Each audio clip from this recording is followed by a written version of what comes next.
We're talking about the 1960 election today and the religious issue that occurred with John F. Kennedy's candidacy. And so as the election season was heating up in 1960, Dallas minister W.A. Criswell, who is a Baptist minister, delivered a sermon warning about the dangers of a candidate Catholic becoming president. And to quote him, he said, "The Roman Church wins most of its victories with the weapon of time. If Kennedy wins with strong emphasis on separation of church and state, then the door is open for another Roman Catholic later who gives the Pope his ambassador, the church, schools, state support, and finally, recognition of one church above all others in America. Then religious liberty has also died in America, as it has died wherever the Roman Catholic hierarchy has the ableness and power to shut it down and destroy it in death." And so Criswell kind of exemplifies this anti-Catholicism that is going to fade. I don't know what is happening there, but we'll just go there. He exemplifies this anti-Catholicism that's happening during the 1960 election, these feelings of anxiety and fear that some sectors of Protestant conservatives felt towards Kennedy's candidacy. And so the election of 1960, Eisenhower's presidency is winding down, and the season is heating up. Kennedy throws his hat in the ring, becoming a frontrunner for the Democrats. Obviously, the field is very crowded. In fact, he runs against Texas's own Lyndon Johnson, but eventually is going to beat him out and become the Democratic nominee. But unlike all the other candidates that ran in the election of 1960, Kennedy's religion became a focus for many Americans during the election process. So much so that it became called the quote-unquote religious issue of the election. Many people talked about whether or not it was prudent to have a Catholic serve as in the highest office of the United States. And the election of 1960 illustrates the tenacity and the the history of anti-Catholicism in the United States. But it also illustrated that Kennedy fought against the accusations made by these anti-Catholic activists. In doing so, he privatized religion, making it a private rather than a public affair. And he also brought Catholicism definitively into the mainstream. And so in the election of 1960, of course, it's Kennedy, fresh-faced Democrat from Massachusetts. He'd been the senator in Massachusetts since 1953. But he was young, very young, one of the youngest president at the time. And Democrat bosses worried that he was much too young and much too Catholic to become president. They thought that his religion would harm him in this election. On the opposite side was Republican Richard Nixon. Richard Nixon was the sitting vice president under Dwight Eisenhower. He was a staunch anti-communist, really made his name during the Alger Hiss trials in 1948 and as a member of the House Un-American Activities Committee.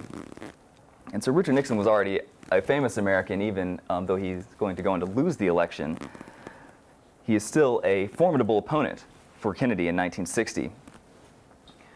One other thing that's interesting about the election of 1960 is that it comes on the heels of the Second Red Scare of the early 1950s. And we're still talking in the early Cold War era here. And so the anti-communism, this conspiratorial fear that sometimes permeated American society, also is going to feed into the anti-Catholicism that attacked Kennedy's candidacy. So the religious issue. Excuse me. It has history, the religious issue in the United States, going really all the way back to the founding. And in the South, there is also a history of anti-Catholicism. Fundamentalist Protestantism, as multiple historians have pointed out, is very prevalent in the South. And not always, but occasionally, Protestant fundamentalism has an undercurrent of anti-Catholicism within it. There's also other historical precedents for anti-Catholicism. One of those is the Ku Klux Klan. And of course, the Ku Klux Klan was a fringe organization, not a ton of members, right? We're talking about a group on the far, fringe of American society. But in the 1920s iteration of the Klan, Houston was actually one of the headquarters of the Klan, interestingly. To give you some examples, Imperial Wizard William J. Simmons rode in a car during the Houston Confederate Veterans Day Parade in September 1960. 1920s Mayor Oscar F. Holcomb was actually a member of the Klan and attended meetings. And so the Klan in the 20s was not just anti-African American, but it was also, it had a lot of other issues that they fought against, one of which was Catholicism as well. And many of the issues that the Klan fights, they're issues that they fight against. Parochial schools, state funding for Catholic schools, were issues that Kennedy's actually going to have to deal with in the 1960s. These issues don't really die out. They just kind of ebb and flow. And in the 20s, during the first Red Scare, they were flowing. The Klan was trying to fight against Catholics, and it comes back to the fore when Kennedy wins the nomination in 1960. There's another precedent for anti-Catholicism, and this one's in a presidential election. In 1928, Al Smith, Democrat from New York, running against Herbert Hoover, the Republican.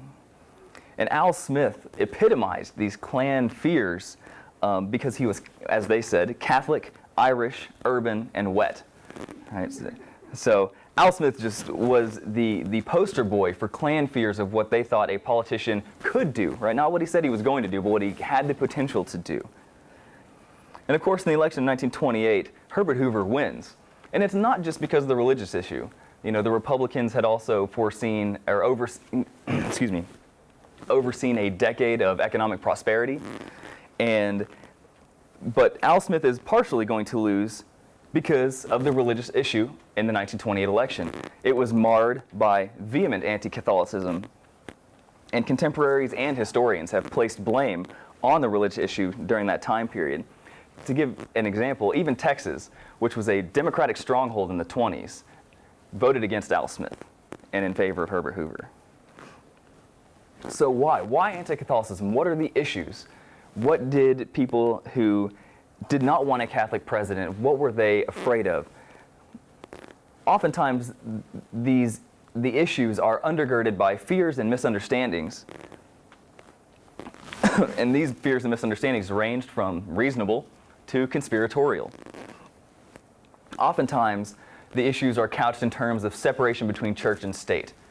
Many who advocated against Kennedy believed that having a Catholic in power in the United States was going to kind of dissolve that traditional separation of church and state.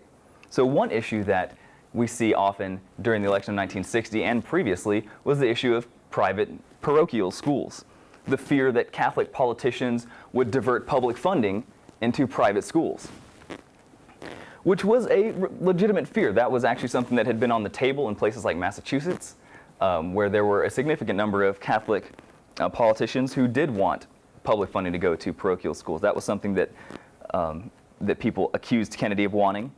Another, and this one leans more conspiratorial, was the allegation that Kennedy was going to be beholden to Rome and the Pope, that he would take orders from the Pope, or even in some cases, some people on the far fringe believed that Kennedy would eventually install a Catholic theocracy, with the Pope kind of being the head guy in charge. And to illustrate this, they would use examples like Spain or Italy, where they have a great Catholic influence, and they would say, you know, this is going to happen in the United States if we elect John F. Kennedy. So a couple guys who epitomize some of these ideologies are Paul Blanchard and, as we've talked earlier, W.A. Criswell. Blanchard here on the left is the author of a book, American Freedom and Catholic Power. And he's an important figurehead in the group Protestants and Other Americans United, which spearheaded the anti-Catholic campaign against Kennedy in 1960. What's interesting about Protestants and Other Americans United is that nowadays it is simply Americans United, and they're actually a very progressive group. And they were in some cases back then, but during Kennedy's election, they hardlined into anti-Catholicism, which is very fascinating. And so to quote Blanchard, he said, "The Catholic problem, as I see it, is not primarily a religious problem. It is an institutional and political problem." And he also said, "Unfortunately, the Catholic people of the United States are not citizens, but subjects in their own religious commonwealth." And so to men like Blanchard, it was impossible for a person who was Catholic to separate their religion from their politics. Blanchard believed that if a Catholic man or woman was going to be a politician, that he was going to carry his religion and the the issues that religion brought with it into the White House. He also referred to the Roman Catholic Church as alien in spirit and control, insinuating that Catholicism was inherently un-American. On the other hand, you have W.A. Criswell, and he wrote a sermon that I quoted earlier, which is called Religious Freedom, the Church, the State, and Senator Kennedy, given in 1960. And like Blanchard, he dictates anti-Catholic tenets, arguing that Kennedy was going to have to listen to Rome, that Rome was going to dominate Kennedy's mindset, his policies. And even though Kennedy had made statements saying that's not going to happen, these statements continued, indicating that there was a significant population that simply just didn't believe Kennedy when he would say these things. And Criswell wasn't just a voice in the wind either. His sermon was carried by many Protestant magazines like the Baptist Witness and the Evangelical Mennonite. He goes on to later be the president of the Southern Baptist Convention. And so these are very influential men that are fighting against Kennedy in 1960. So as the election season rolls on in 1960, tracts begin to emerge that advocate anti-Catholic stances and policies. And so here's a few examples. And you can see that in some cases they're very conspiratorial in nature, using aggressive rhetoric to invoke a response from a Protestant constituency, using words like Holocaust or captive or treason to indicate to people what these people believed was going to happen if they elected John F. Kennedy. Obviously, it would be an American tragedy. There's a good one by V.E. Howard, right? The White House, is it American or is it Roman? And so, of course, these tracts alleged that the Catholic hierarchy, the bishops in America, the Pope, that through JFK, this Catholicism would erode religious traditions in the United States, often depicting Catholics as an other in U.S. society. Protestants must be in a spiritual stupor to vote for John F. Kennedy, right? And this one just cuts right to the point. Right? If you vote for Kennedy, you're literally voting for the Pope. Many of these tracts stemmed from the same groups, like Protestants and Other Americans United, and there were millions of these. And if you're interested, you can go to the JFK Digital Archive and peruse them all. They are all digitized. So after Kennedy receives the nomination from the Democratic Party, this causes the anti-Catholic kind of religious conservatives to harden their stances. Well, normal, goodness. His name is Vincent Norman Peale, and he formed a group called Citizens for Religious Freedom. Releasing a statement in early 1960, to quote him, he said, "The record of the Roman Catholic Church in many countries where it is predominant is one of denial of equal rights for all other faiths." And so statements by men like Peale, tracts by groups like Protestants and Other Americans United, brought pressure on the Kennedy campaign to react, to make a statement, to make a stand on the religious issue, which was something that Kennedy did not want to do. If you read biographies of John F. Kennedy, he was not a super religious guy. The super religious one was Robert. John F. Kennedy was really just more annoyed at the religious issue than anything. But so, during the election season, a group called the Greater Houston Ministerial Association offers a chance for Kennedy, hey, come in front of our congregation, which was all ministers, and give a speech. Kennedy decided to accept. Why? Why would you do this? Go to Houston, in the South, enemy territory?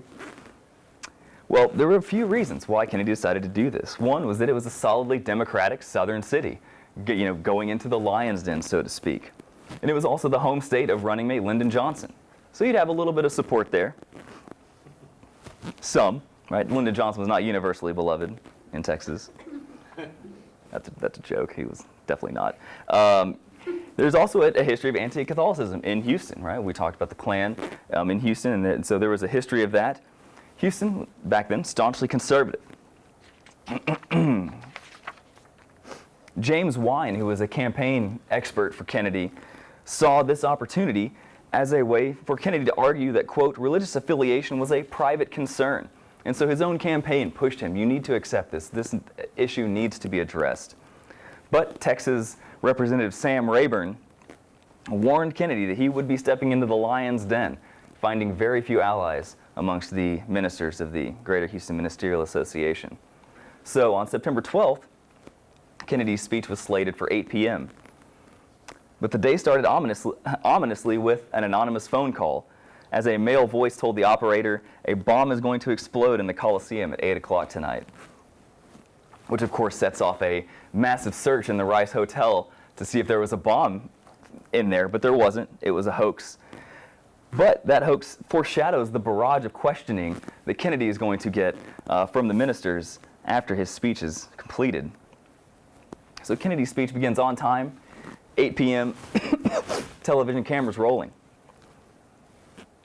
And through his speech, JFK sought to minimize the religious issue. He felt that the religious issue was something that was detracting from the real issues of his campaign, which were things like communism in Cuba or health care for the elderly. And really, his view of religion can be summarized with this one passage. And I quote, "I believe in an America where the separation of church and state is absolute, where no Catholic prelate would tell the president how to act, and no Protestant minister would tell his parishioners for whom to vote. Where no church or church school is granted any public funds or political preference, and where no man is denied public office merely because of his religion differs from the president who might appoint him or the people who might elect him."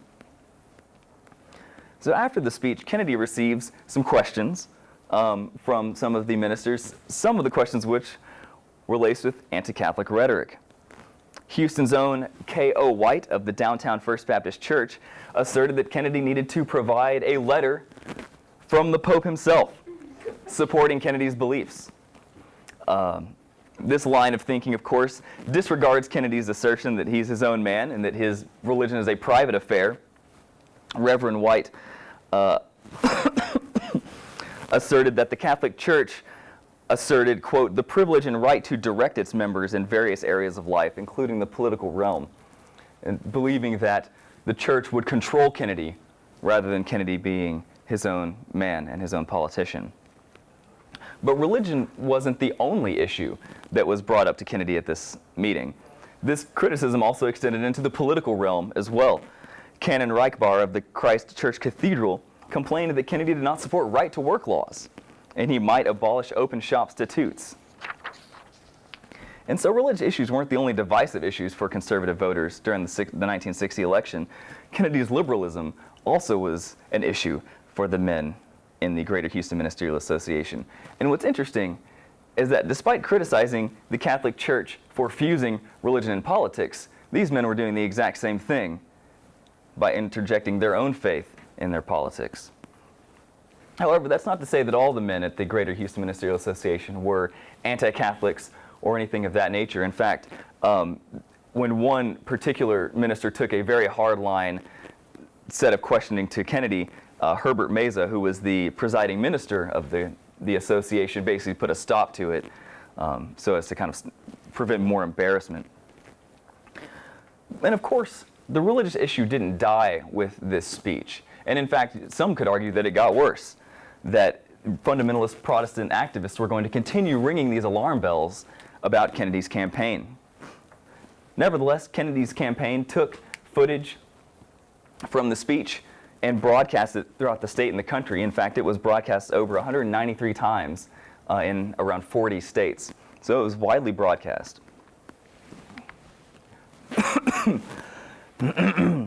And due to a myriad of factors, Kennedy's going to win Texas, undoubtedly, in some cases, aided by this speech he did in Houston, Texas.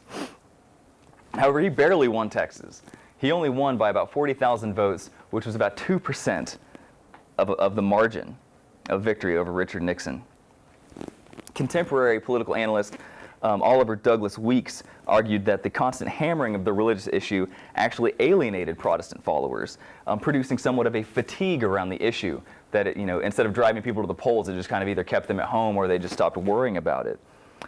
Another issue was that, of course, Texas was a Democratic state. Even though it had gone against Al Smith in 1928, it had been solidly Democratic for many, many years. And that undoubtedly aided Kennedy, as did the fact that he was running with native son Lyndon Johnson. And Nixon, for his part, took the high road during the 1960 election. He could have used the religious issue as a bludgeon, to beat Kennedy with, but he actually never mentioned it. He, in fact, told his campaign that they were not to distribute any anti-Catholic propaganda or to mention it at all, because he didn't want to win the election based on hammering Kennedy for being a Catholic, which Oliver Weeks said was probably to his detriment. He may have won Texas had he done that. So what is the legacy of the Houston speech? Well, one thing it did was that it propelled Catholicism into the mainstream. Catholicism had always, in some ways, been seen as the other Christian religion in the United States, but with Kennedy being the president, now Catholicism had a mainstream advocate. It also debased the support for anti-Catholicism. Men like Peel and Criswell actually recanted a lot of their anti-Catholic beliefs, and Criswell even gave a sermon in support of Kennedy just a year later. And so the speech allowed Kennedy to reassert his belief in the privatization of religion, that religion for a politician should be a private affair rather than one that is going to drive his policies. Historians like Sean Casey and G. Scott Thomas illustrate that Kennedy's speech rendered religion a private affair separate from the public realm. But it also underscored the fact that he had to just give the speech itself, underscored that religious divisions still permeated American society, and that religion and politics often intertwined even when people said that they maybe shouldn't. In the end, Kennedy's speech in front of the Greater Houston Ministerial Association in Houston, Texas, clarified the role of religion in America while simultaneously confronting contemporary anti-Catholic adversaries. Thank you. Obviously, I don't need to remind you of the news stories of police shootings of African Americans, starting with. Hold on. Yeah. Starting with, well, not starting with, but the real flashpoint, of course, is August of last year with the shooting of Michael Brown in Ferguson, Missouri. I don't think I need to remind you of all those events. Just to say that, unarmed teen, a black teen, Michael Brown was gunned down by white officer Darren Wilson, and obviously it sets off a protest movement within Ferguson. Ferguson erupts into unrest. We have many days of confrontations between black activists and other activists against police brutality and Ferguson protesters. It's really the flashpoint which sets off and gives momentum to the Black Lives Matter movement, which of course is still making headlines today. And it's injected itself into the 2016 presidential race. I don't know if you've been following it or not, but we've, especially on the Democratic side, the Democratic primary contest, we've had disruptions of candidate events. Martin O'Malley and Bernie Sanders have both been disrupted by Black Lives Matter activists. Here we have a picture of the Seattle protest, which shut down a Social Security event that Bernie Sanders was speaking at. And there's been a lot of hand-wringing about Black Lives Matter activism and tactics. There's been a lot of hand-wringing certainly among the right, but also among the white progressive left. Particularly the supporters of these candidates who are getting their events shut down. But you've got to at least admit that the Black Lives Matter movement is getting results. Martin O'Malley and Bernie Sanders have both released criminal justice reform packages. Hillary Clinton has at least signaled her deep support for substantive criminal justice reform. And there they're supporting things like body cameras on police officers, demilitarization of local law enforcement, and community policing, which we're going to be talking a little bit about today.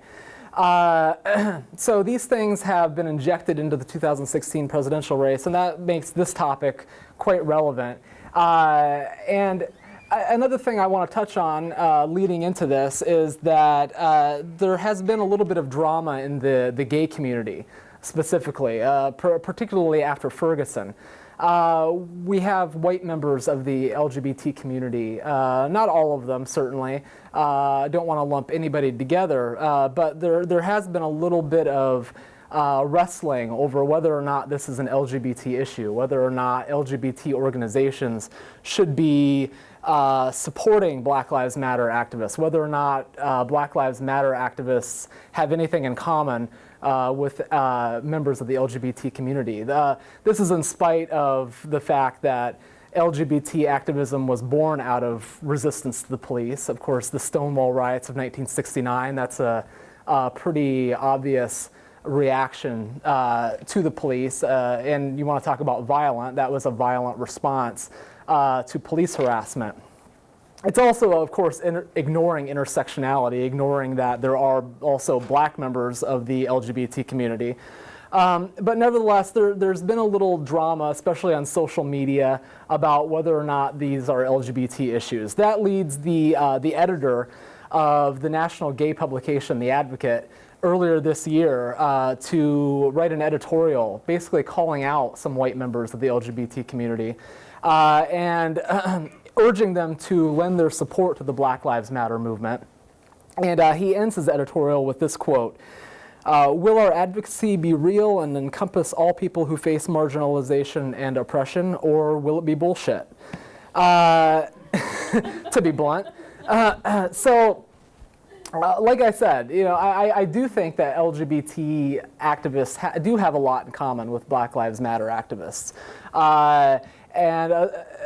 Today we're going to be talking about Houston. You need to look no further than Houston to find a long and troubled relationship, to borrow from my title, of the relations between Houston Police Department and the gay community. And it was a long and troubled relationship. It was also a complex relationship and a relationship subject to change. Now, this story has already been told in a book called Race in the Houston Police Department, Change Did Come, written by Dwight Watson. So if you want to read that book, I would recommend it. It tells the story of how the Houston Police Department evolved and responded to racial minority activism surrounding police brutality, and how it evolved under the leadership of Houston Police Chief Lee Brown, who was the first African-American police chief in the early 80s. And so this story has been well documented. The centerpiece of Lee Brown's leadership revolved around what I said before, community policing, which is assigning police officers to individual neighborhoods and having them interact with the residents of that neighborhood so they're more familiar with the inhabitants, less likely to brutalize them, more likely to have a trusting relationship with them. And it does help restore some trust between Houston police and racial minorities. Something that's missing from that book, however, is the relationship between gay activists and the Houston Police Department. And I argue in this presentation that gay people played a pretty central role in forcing progressive change within the Houston Police Department. So we're starting in the late 70s, early 80s, and this cartoon up here obviously depicts sodomy laws. Section 2106 of the Texas Penal Code makes sodomy illegal, which is centered on gay sex. It's not only gay sex, but I mean, that's really the centerpiece of the sodomy law. So this lends a criminality the gay community. It makes them criminals. It gives cover to police officers in Houston to harass, to intimidate, to brutalize. But in spite of this, Houston's gay community does achieve a sense of community by the late 70s, early 80s. One of the flashpoints that helped gay organizing in Houston was the Anita Bryant protest. Anita Bryant came, and if any of you remember Anita Bryant, she was obviously the face of anti-gay activism in the 70s. She comes to Houston to the Texas Bar Association meeting in 1977, and that sparks a protest against her by gay Houstonians. So they arrive in downtown Houston to protest her. This unleashes a wave of gay activism in Houston. It's been called Houston's Stonewall moment. So after 1977, we see a rise in gay activism in Houston. Gay Houstonians have alternative publications like This Week in Texas, the Montrose Voice, and obviously they're centered in Montrose. And there are also some political organizations such as the Gay Political Caucus. And so gay Houstonians do have an increasing cultural and political voice in Houston, but nevertheless, because of Section 2106 of the Texas Penal Code, they're still technically criminals. Their very existence is deemed criminal. So this sets off a really troubled relationship between gay Houstonians and the police department. And if you look through the gay alternative publications such as This Week in Texas through the late 70s, early 80s, police abuse stories dominate the headlines. It's the central issue for gay Houstonians, battling police violence.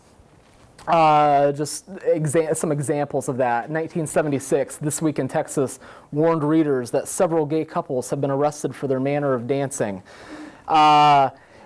Issuing an urgent call to action against police oppression, gay pioneer and gay leader Ray Hill, here he is, a younger version and an older version. Some of you may know Ray Hill. He still makes himself very known in the community. He founds the Houston Human Rights League in addition to the Gay Political Caucus that is now another gay political organization. And it was really started in direct response to police harassment, to police brutality. And Ray Hill wrote in 1976 in This Week in Texas, urging activism against police harassment. You can get arrested in a general harassment raid, or you can get involved to help better yourself and the entire gay community. Also during this time, we're seeing some police raids. In 1976 still, there is a major raid on, I believe it's Levi's, it might be Levi's. Do you know Leaf? Maybe, I don't know, I'm not sure how to pronounce it. I worked with Leaf at, or Life, I'm sorry, Life. I worked with Life in the local gay archive. But anyway, they raid this gay bar in Houston and arrest approximately 50 people. This prompts the Gay Political Caucus to call for an investigation into HPD harassment. In 1977, this is when Ray Hill founds the Houston Human Rights League, citing the police raids against gay bookstores in the city. And 1979, this is when the Department of Justice is investigating alleged civil rights violations against racial minorities. And this is when the Gay Political Caucus launches Operation Documentation to help force anti-gay police violence into the spotlight by urging gay Houstonians to report incidents of violence. So by 1980, gays and lesbians, much like racial minorities, are about fed up with the police. And this starts to culminate in 1980 on June 20th, right before Gay Pride Week. We have a major raid of a gay bar called Mary's. And This is a big deal. About 60 people are arrested. There are reports of violence during the arrest, vice officers shoving people against the walls, and just highlighting the gay impatience with HPD harassment. One of those arrested told This Week in Texas, next time it'll be a Stonewall. There wasn't a gay bar raid the size of Stonewall or resistance the size of Stonewall in Houston. However, there was a flashpoint in anti-police sentiment among the Houston gay community. And that comes very shortly after the Mary's raid in 1980 with the death of Fred Paez. Now, Fred Paez isn't just any ordinary guy. He's a gay activist. He's Gay Political Caucus secretary. He co-founded the Houston Human Rights League with Ray Hill. And he's also a self-taught police procedure expert. And he dies from a gunshot to the back of the head by an off-duty police officer named K.M. McCoy. Now, there are a lot of things we still don't know about this particular incident. When I talked to Ray Hill, he told me that Fred Paez had told him that he was involved in an affair with a police officer. And Ray Hill thinks this might have been K.M. McCoy, and we don't know that. But regardless of what happened and why it happened, it's seen as an incident of police brutality. Fred Paez is dead. It happens in a warehouse parking lot. We don't know what happened, but we do know the official HPD story. The official HPD story is that Fred Paez approaches McCoy and another officer, suggests that they follow him to the side of the building. He then touches McCoy between his legs, tries to grab his gun, and then the gun discharges and hits him in the back of the head. Now, it doesn't make a whole lot of sense, me saying that. It makes even less sense considering Fred Paez was a police procedure expert. He's somebody who has been self-taught on how to deal with the police. This is just an absolutely unbelievable story in the minds of gay and lesbian people at this time. So it's seen as just another, killing of a gay man by HPD. So obviously gay leaders are dissatisfied with this official story, and they have some support on the political level. City Council member Lance Lalor, State Representative Deborah Danberg, U.S. Representative Mickey Leland.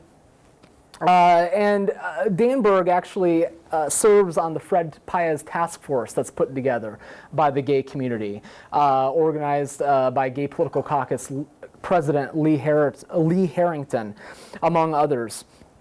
And the purpose of this committee is to investigate and determine the validity or non-validity or invalidity, I should say, of the official HPD story.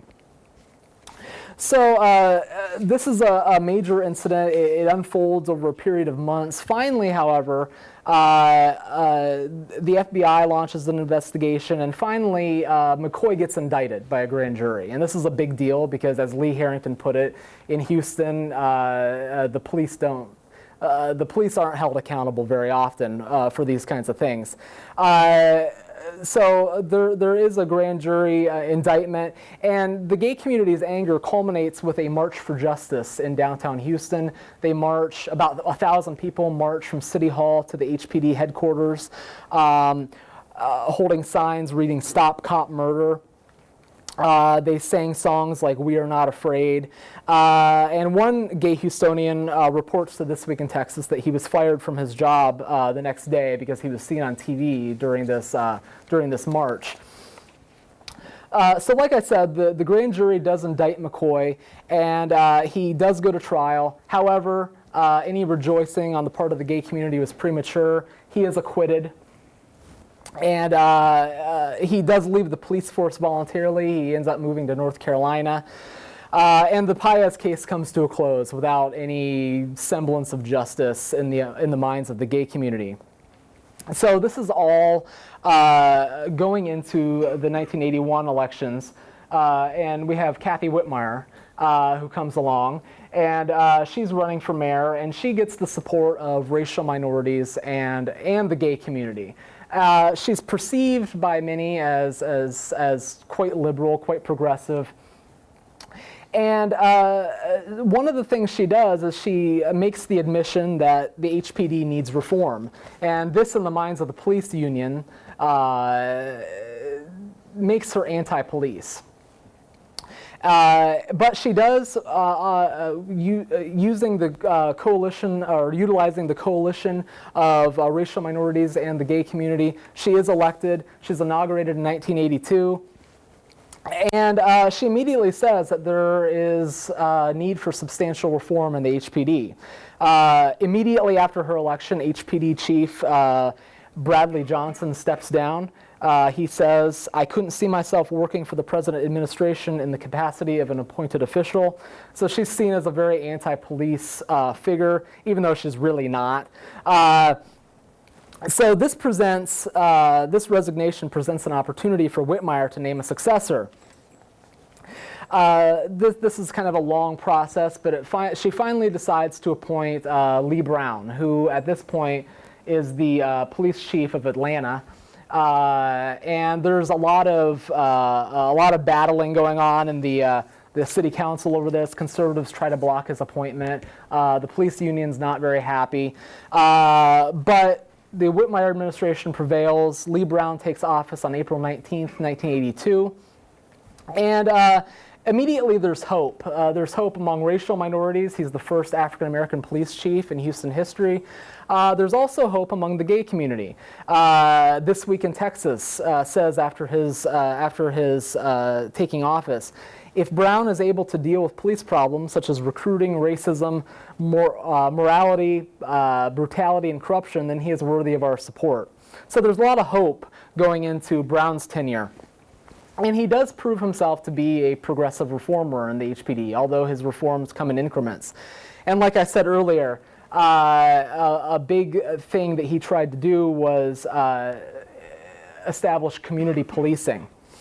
He writes in an article that was quite controversial called "Bridges Over Troubled Waters" that abuses against minorities are built into the police system. These aren't things you might expect a police chief to be saying.